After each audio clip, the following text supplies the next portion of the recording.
मैं doctor L सांडे, प्राध्यापक राजनीति शास्त्र, शासकीय कृषि महाविद्यालय बिल्हा। आज का हमारा टॉपिक है नगरीय प्रशासन के अंतर्गत स्थानीय स्वशासन की वित्त व्यवस्था और नियंत्रण किस प्रकार किया जाता है, अर्थात स्थानीय प्रशासन कैसे अपने कार्यों का संचालन करता है स्थानीय स्तर पर। इस संदर्भ में आज हम बात करेंगे। सबसे पहले हमें यह जानना जरूरी है कि स्थानीय स्वशासन क्या है, इसकी स्थापना किन उद्देश्यों को लेकर के की गई है और इसका महत्व क्या है, इसका लाभ क्या है और ये अपने दायित्वों का निर्वहन स्थानीय स्तर पर किस प्रकार से करता है। प्राचीन काल से केंद्रीय सत्ताओं ने स्थानीय स्वशासन के दायित्वों में किसी भी प्रकार का कोई बाधा उत्पन्न नहीं किए हैं,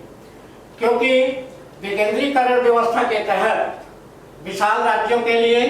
स्थानीय प्रशासन के माध्यम से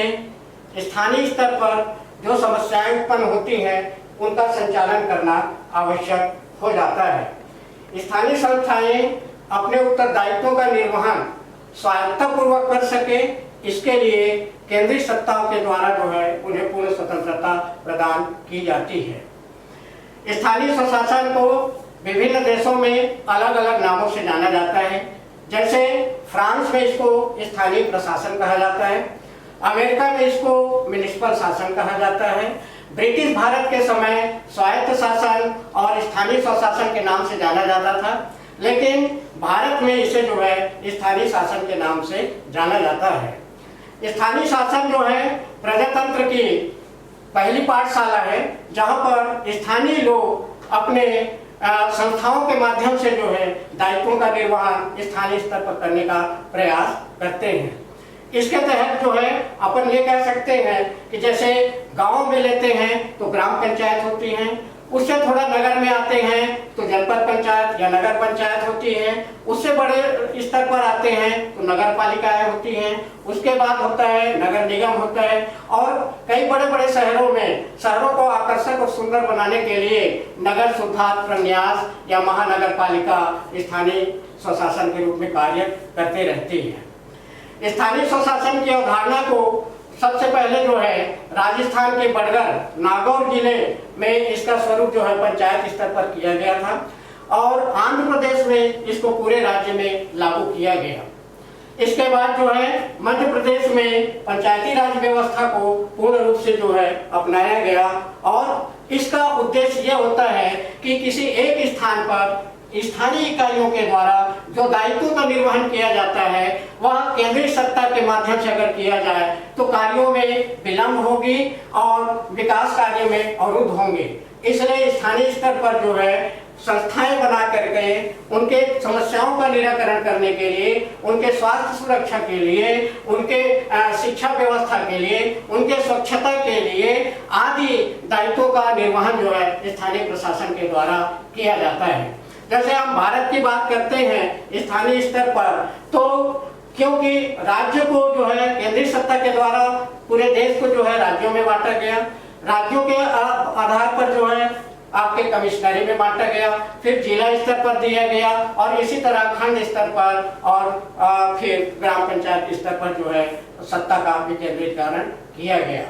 इसके तहत अगर हम ये कहते हैं कि वित्त आयोग की स्थापना इनके वित्तीय संस्थाओं को सुविधा प्रदान करने के लिए राज्य वित्त आयोग की भी स्थापना की जाती है।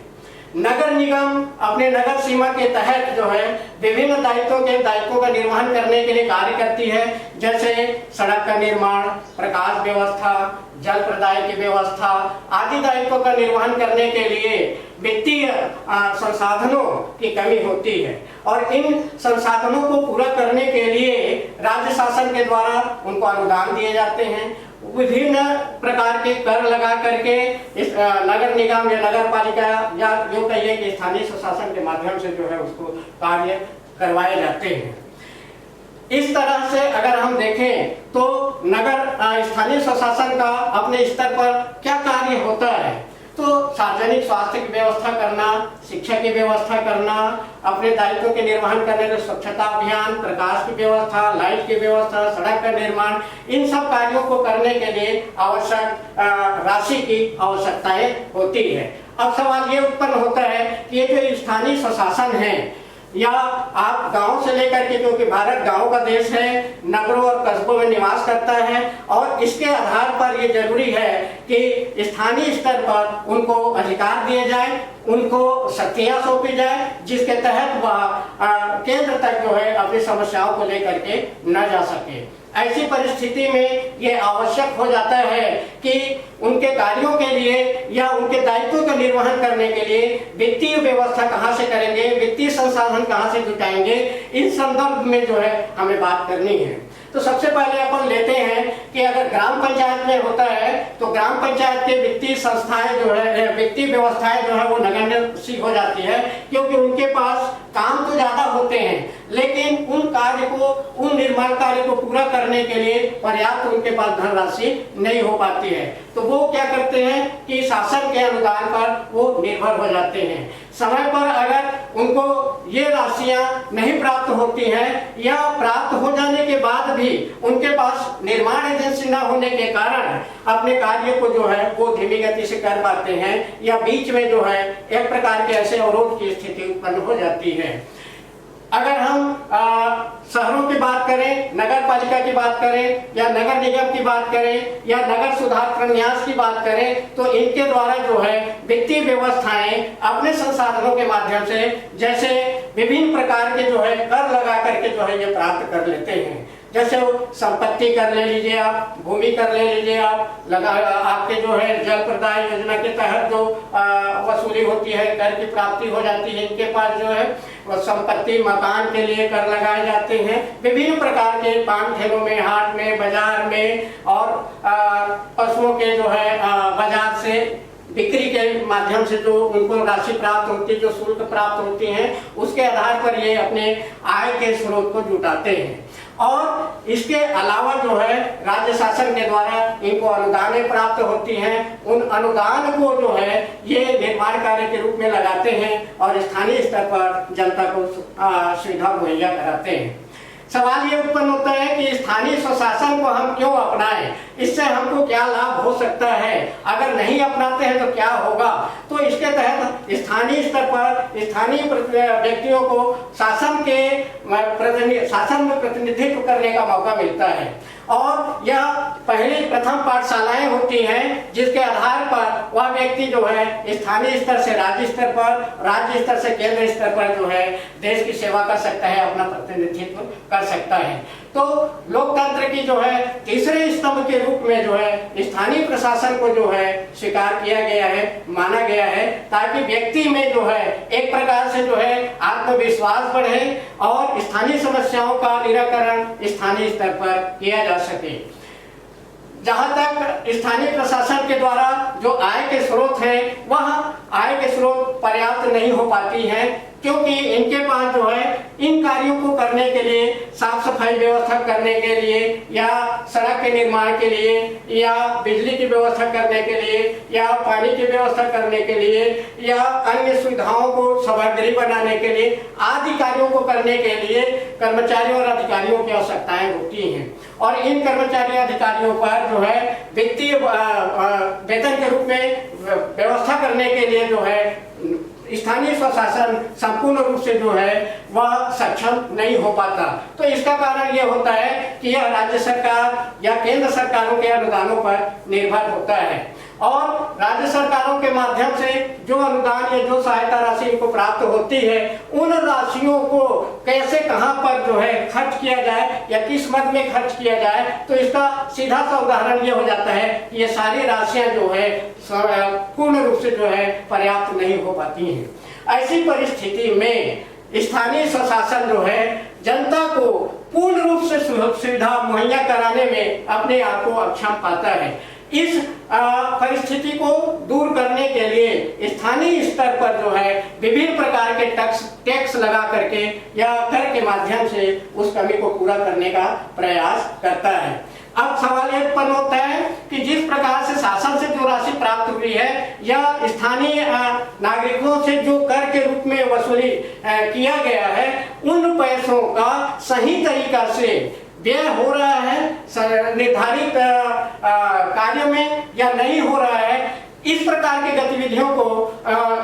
जांचने के लिए, परखने के लिए जो है राज्य सरकार के माध्यम से वित्तीय नियंत्रण रखा गया है और इसके लिए राज्य वित्त आयोग की स्थापना की गई है। राज्य वित्त आयोग जो है वो राज्यपाल के सलाह पर स्थानीय स्तर पर जो राशियां खर्च की जाएंगी या स्थानीय स्तर पर जो विकास कार्य किए जाएंगे उस पर नियंत्रण रखने का कार्य करती है और समय समय पर वित्त आयोग राज्यपाल से सलाह मशविरा करके निर्देश प्राप्त करके उसके दायित्वों का निर्वहन भी उसके द्वारा किया जा सकता है। क्योंकि लाखों करोड़ रुपए जो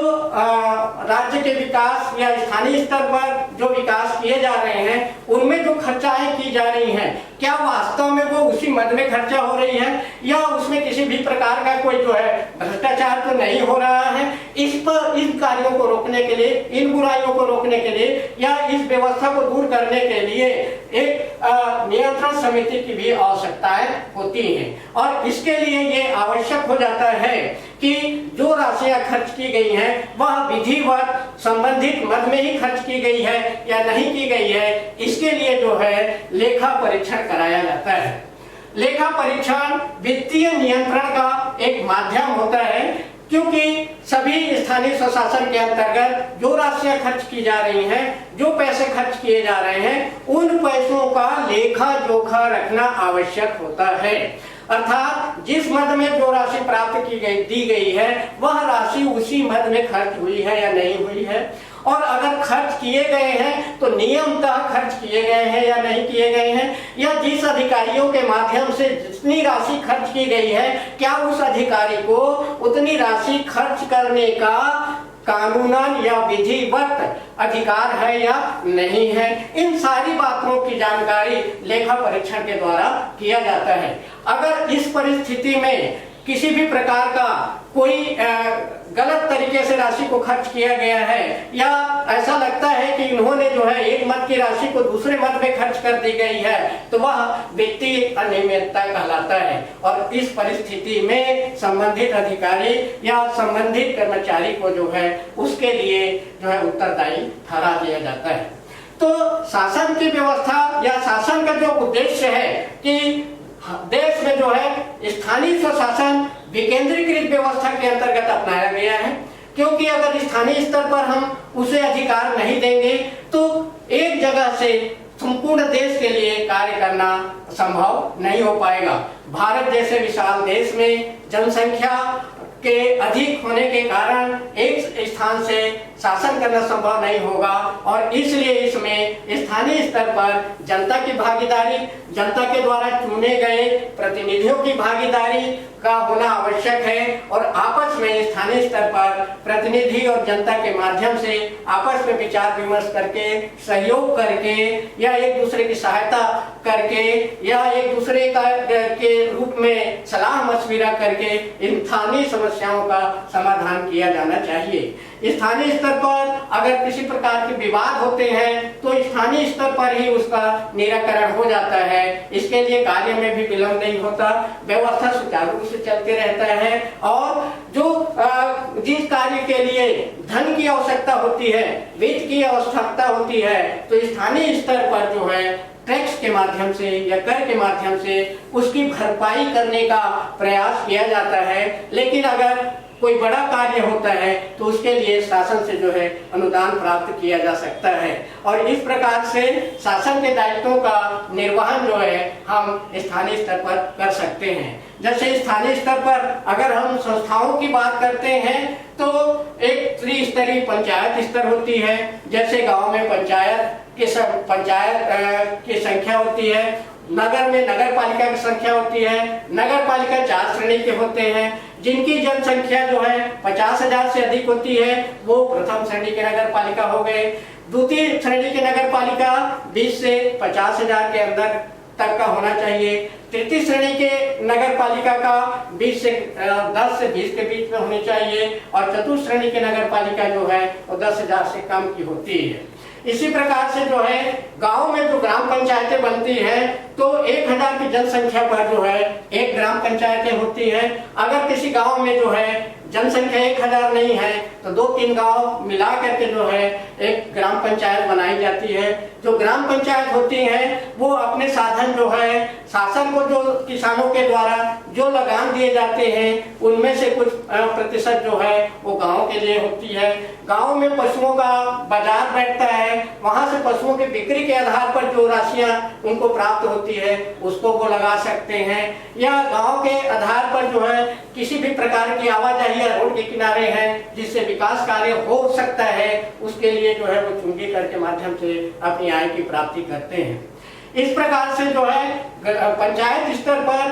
गांव के स्तर पर, क्योंकि भारत गांव का देश है तो ग्रामीण स्तर पर जो है वित्त की व्यवस्था की जाती है और इसका नियंत्रण भी जो है शासन के निर्देशों के तहत विभिन्न प्रकार के गांव में जो कार्य हो रहे हैं उनका नियंत्रण जो है ब्लॉक स्तर पर जनपद पंचायत के माध्यम से संचालित किए जाते हैं।